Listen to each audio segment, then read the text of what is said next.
Have you ever walked into a room and felt like everyone else got a manual you never received? Do you find yourself watching groups interact and wondering how they all seem to know the unspoken rules? Maybe you've spent your whole life feeling like you're observing the world through glass, close enough to see everything, but never quite able to step through. That sense of being an outsider isn't just about being shy or introverted. It's a distinct psychological experience that shapes how you see yourself, how you connect with others, and how you move through the world. Understanding the psychology behind this feeling can help you make sense of why it happens and what it actually means about who you are. Number 1. You're hyper-aware of social codes everyone else follows automatically. Do you ever notice yourself mentally cataloging how people greet each other? When they laugh? How close they stand? Outsiders develop this intense observational capacity because they experience social situations as something to decode rather than something to simply participate in. Psychologists call this self-monitoring.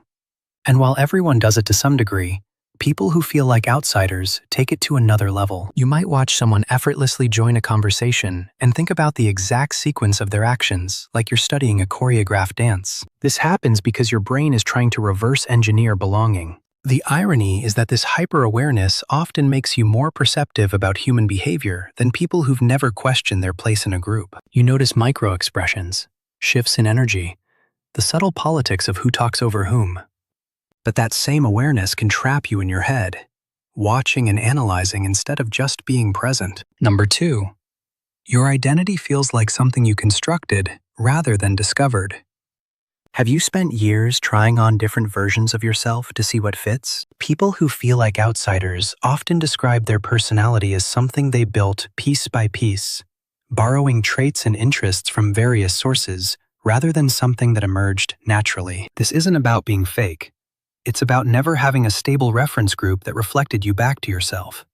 So you had to figure out who you were through experimentation and conscious choice rather than osmosis. Maybe you went through phases where you adopted the music taste of one group, the humor style of another, the values of a third, always searching for the combination that would finally feel authentic. Research on identity development shows that people need mirroring from their social environments to develop a coherent sense of self. When you don't get that consistent mirroring because you never quite fit anywhere, you compensate by becoming your own architect. The result can actually be a more examined, intentional identity. But it often comes with this nagging feeling that everyone else just knows who they are while you're still figuring it out. Number 3.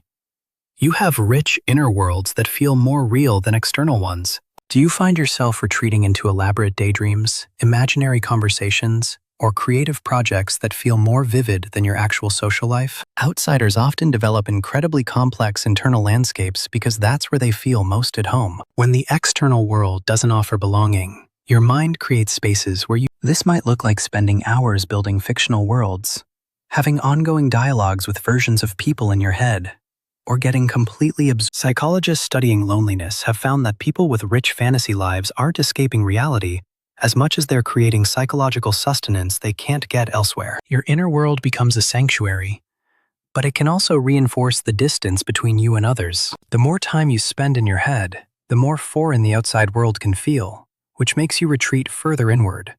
It becomes a cycle where your interior life is so developed and satisfying that external reality feels shallow by comparison, even when part of you desperately wants connection. Number 4.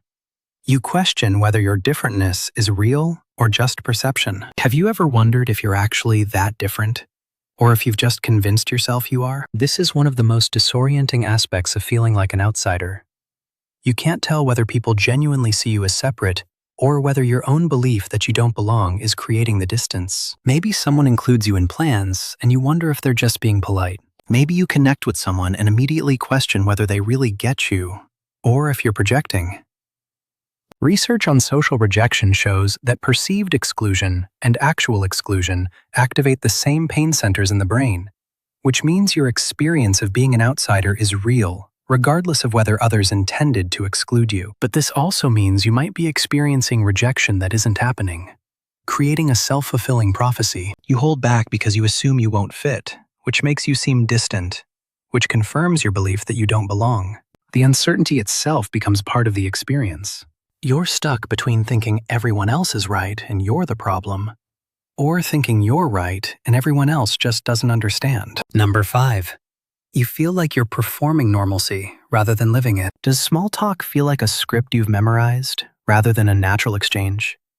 Do you find yourself mimicking expressions and responses because you've learned what's expected rather than because they're spontaneous? People who feel like outsiders often describe social interaction as a performance, where they're constantly monitoring whether they're playing the role convincingly. This is different from typical social anxiety. It's not fear of judgment as much as the exhausting awareness that you're translating yourself into a language other people speak. Psychologists studying this phenomenon in autistic individuals and others who experience social difference have identified it as masking. But it applies to anyone who's learned to camouflage their natural responses to fit in. You might laugh at jokes you don't find funny, express enthusiasm about things that bore you, or downplay interests that actually excite you, because you've learned what makes people comfortable around you. The cost is that even when you successfully connect with others, it doesn't quite satisfy that hunger for belonging, because the person they're connecting with isn't fully you. Number 6.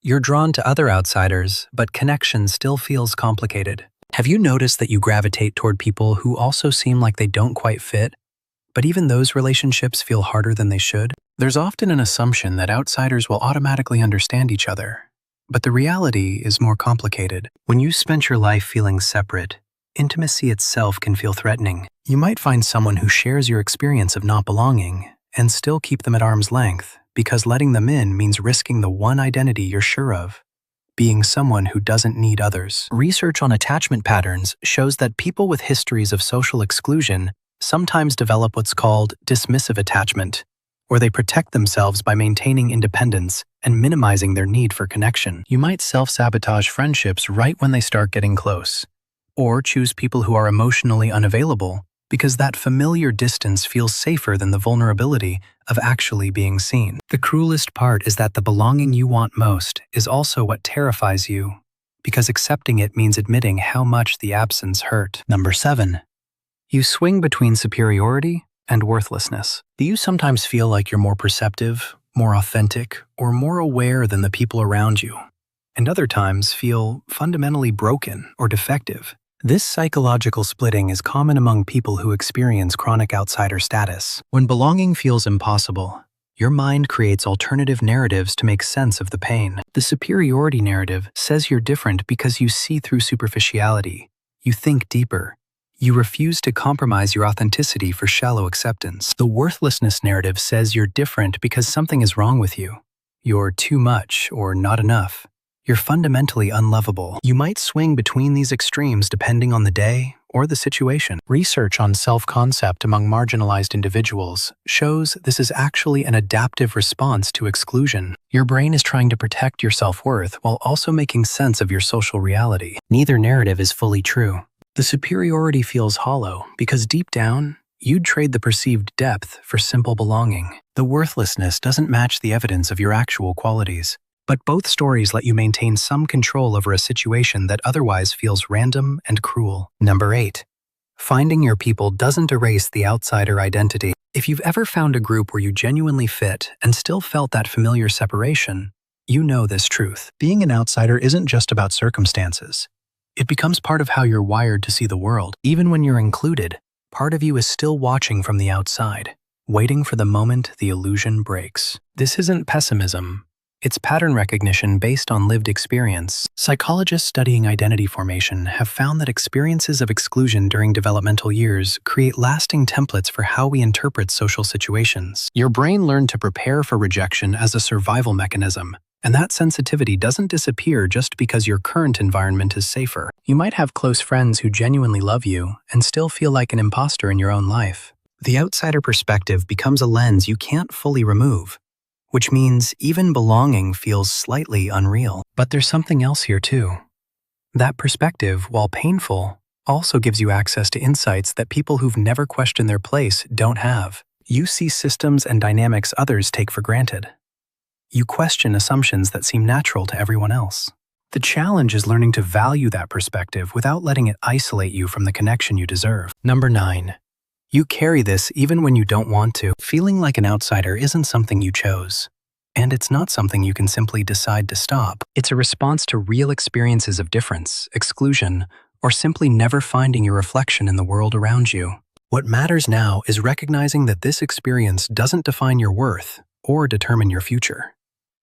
The psychological patterns that develop to protect you when you are genuinely alone can be gradually rewired as you find safer spaces and people who see you. That doesn't mean the feeling disappears entirely, but it can shift from an identity that controls you to a perspective that informs you. If this resonates, know that understanding the psychology behind it is the first step toward building a relationship with yourself that doesn't require belonging to validate your existence. You're not broken for feeling this way. You're responding intelligently to the experiences you've had, and somewhere between accepting this part of yourself and refusing to let it limit you is the space where you get to decide what comes next.